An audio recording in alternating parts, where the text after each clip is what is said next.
ಪ್ರಜ್ವಲ್ ರೇವಣ್ಣ ಅಶ್ಲೀಲ ವಿಡಿಯೋ ಪ್ರಕರಣ ಬಹಳ ದೊಡ್ಡ ಸಂಚಲನ ಮೂಡಿಸ್ತಾ ಇದ್ದು ನಿನ್ನೆ ಎಸ್ಐಟಿ ವಿಚಾರಣೆಗೆ ಹಾಜರಾಗುವಂತೆ ನೋಟಿಸ್ ಕೊಡಲಾಗಿತ್ತು. ಆದರೆ ಬರಲಿಲ್ಲ ಪ್ರಜ್ವಲ್. ಈಗ ಟ್ವೀಟ್ ಮೂಲಕ ಮಾಹಿತಿ ಕೂಡ ನೀಡಿದ್ದಾರೆ. ನಾನು ಕಾಲಾವಕಾಶ ಕೇಳ್ತೀನಿ ನಿಂತಿದ್ದಾರೆ. ಪ್ರಜ್ವಲ್ಗೆ ಹಾಗಿದ್ರೆ ಎಸ್ಐಟಿ ಕಾಲಾವಕಾಶ ಕೊಡುತ್ತಾ? ಕಾಲಾವಕಾಶ ಕೊಡೋದು ಡೌಟ್ಫುಲ್ ಅಂತ ಹೇಳಲಾಗ್ತದೆ. ಯಾಕಂದ್ರೆ 41A ಅಡಿಯಲ್ಲಿ ನಿಗದಿತ ಸಮಯದಲ್ಲೇ ವಿಚಾರಣೆಗೆ ಬರಬೇಕು. ವಿಚಾರಣೆಗೆ ಬರದೇ ಹೋದ್ರೆ ತನಿಖಾಧಿಕಾರಿಗೆ ಕ್ರಮ ಕೈಗೊಳ್ಳುವ ಅಧಿಕಾರ ಇರುತ್ತೆ. ಎಸ್ಐಟಿ 1 ವಾರ ಕಾಲಾವಕಾಶ ಕೊಡೋದು ಬಹುತೇಕ ಡೌಟ್ ಅಂತ ಹೇಳಲಾಗ್ತಾ ಇದೆ.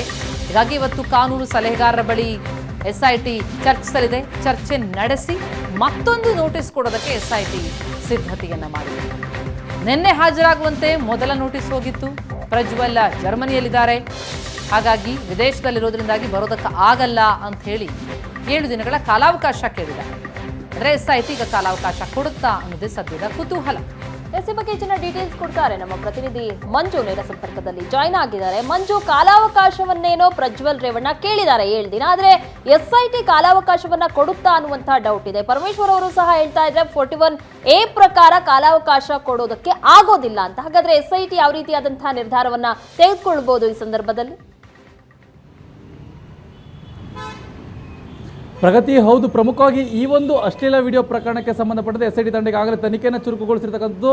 ಈ ಒಂದು ತನಿಖೆಯಲ್ಲಿ ಸಾಕಷ್ಟು ಮಾಹಿತಿಗಳನ್ನು ಕಲೆ ಹಾಕಬೇಕಾಗುತ್ತೆ. ಹಾಗಾಗಿ ಏನು ಆರೋಪಿತನ ವಿಚಾರಣೆ ಕೂಡ ಮಾಡಬೇಕಾಗುತ್ತೆ. ಸದ್ಯ ಆತನಿಗೆ ನೋಟಿಸನ್ನು ಕೂಡ ಕೊಟ್ಟಿರ್ತಕ್ಕಂಥದ್ದು. ಪ್ರಮುಖವಾಗಿ ಈ ಒಂದು ನೋಟಿಸಲ್ಲಿ ಉಲ್ಲೇಖ ಮಾಡಿರ್ತಕ್ಕಂಥದ್ದು ಅಂದರೆ 41A ಅಡಿ ಒಂದು ನೋಟಿಸನ್ನು ಕೊಡಲಾಗಿದೆ. ಈ ಒಂದು ಸೆಕ್ಷನ್ ಅಂದರೆ CRPC ಹೇಳುವಂಥ ಪ್ರಕಾರ ಈ ಒಂದು ನೋಟಿಸನ್ನು ಕೊಟ್ಟ ತಕ್ಷಣ ಆತ ವಿಚಾರಣೆಗೆ ಹಾಜರಾಗಬೇಕಾಗುತ್ತೆ. ಯಾವುದೇ ರೀತಿಯಾದ ಸಬೂಬನ್ನು ಹೇಳುವಂತಿಲ್ಲ. ನಿನ್ನೆ ಕೂಡ ಅಂದರೆ ಏನು ಪ್ರಜ್ವಲ್ ರೇವಣ್ಣ ಅವರ ವಕೀಲರೇನಿದ್ದಾರೆ ಅವರ ವಕೀಲರಿಂದ ಒಂದು ನೋಟಿಸ್ ಕೂಡ ಅಂದರೆ ಒಂದು ಏನು ಪತ್ರ ಕೂಡ ಬಂದಿರತಕ್ಕಂಥದ್ದು. ಆ ಒಂದು ಪತ್ರಕ್ಕೆ ಇನ್ನೂ ಕೂಡ ರಿಪ್ಲೈ ಎಸ್ಐಟಿ ತಂಡದಿಂದ ಹೋಗಿಲ್ಲ.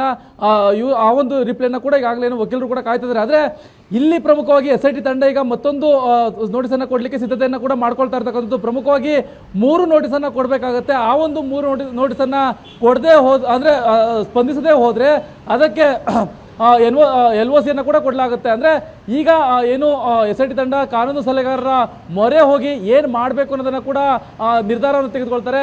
ಮತ್ತು ಅಲ್ಲಿ ಚರ್ಚೆಯನ್ನು ನಡೆಸಿ ನಂತರ ಮತ್ತೊಂದು ನೋಟಿಸನ್ನು ಕೊಡುವಂಥ ಸಾಧ್ಯತೆ ಇರುತ್ತೆ. ಅದಕ್ಕೂ ಕೂಡ ಸ್ಪಂದಿಸದೆ ಹೋದರೆ 3ನೇ ನೋಟಿಸನ್ನು ಕೊಡುವ ಸಾಧ್ಯತೆಗಳು ಹೆಚ್ಚಾಗಿರುತ್ತೆ. ಇದಾದ ನಂತರ ಏನು ಐಒಗೆ ಎಲ್ಲ ರೀತಿಯಂತ ತನ್ನ ಅವರ ಅಧಿಕಾರವನ್ನು ಬಳಸುವಂಥ ನಿಟ್ಟಿನಲ್ಲಿ ಕೂಡ ಮುಂದಾಗುವಂಥ ಸಾಧ್ಯತೆಗಳು ಹೆಚ್ಚಾಗಿರುತ್ತೆ. Pragathi, yes, thank you so much Manju. ತಮ್ಮೆಲ್ಲ ಮಾಹಿತಿಗೆ ಒಟ್ಟಾರೆ ನೋಡೋಣ ಎಸ್ಐಟಿ ಯಾವ ನಿರ್ಧಾರಕ್ಕೆ ಬರುತ್ತೆ ಎನ್ನುವಂತಹ ಕುತೂಹಲವಂತೂ ಖಂಡಿತ ಇದೆ.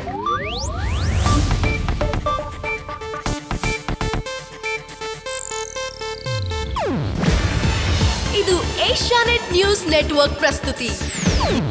ನೀವು ನೋಡ್ತಿದ್ದೀರಾ ಏಷ್ಯಾನೆಟ್ ಸುವರ್ಣ ನ್ಯೂಸ್.